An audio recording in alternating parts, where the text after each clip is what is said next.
social procurement in Asia or in Malaysia was, I mean, I've been to the Western country, and of course hearing from Antonio and the other panels, the social procurement in the other side of the world is always a bit more matured.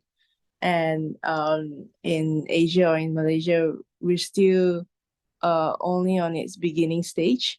And hence a lot of corporates and companies, they're still trying to understand how the social procurement work for them, or even how their ESG agenda will work for them.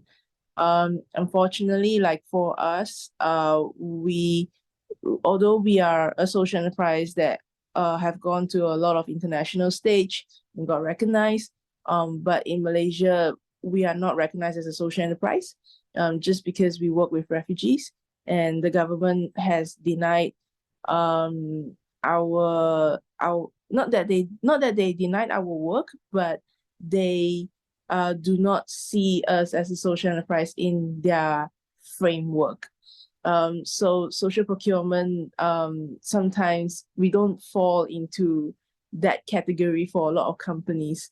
Hence why we are always pushing ourselves to be independent, where when we work with corporates and companies today, because we're a food company, we always make sure that we compare ourselves to their other vendor panelists, who caters to their events, to their functions and everything.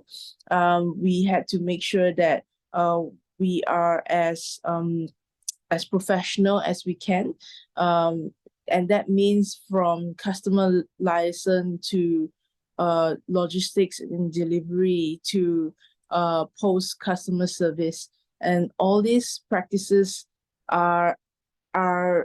we try to be better than the other vendor panelists in their system. So example, like if we are competing with another caterer who has probably 20 years of experience in the food industry, and us 8 years in the industry, but we work with refugees.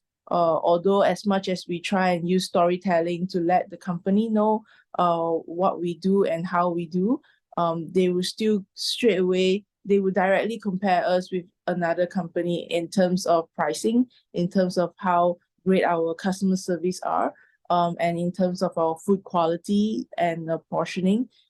So we always, for us, our best practice has always to compare ourselves with them.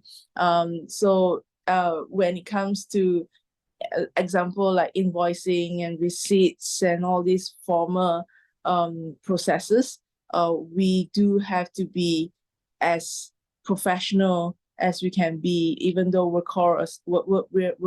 we're a social enterprise. So there's no excuse for us to not be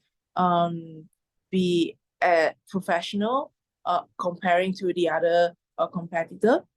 And that forces us to be better, but that also forces the corporate to consider us more in the future, because they trust that we will run their events smoothly, they trust that we will be on time, they trust that we will get all the details down and everything. So those are the practices that we embody, at least in our own company, to make sure we are on par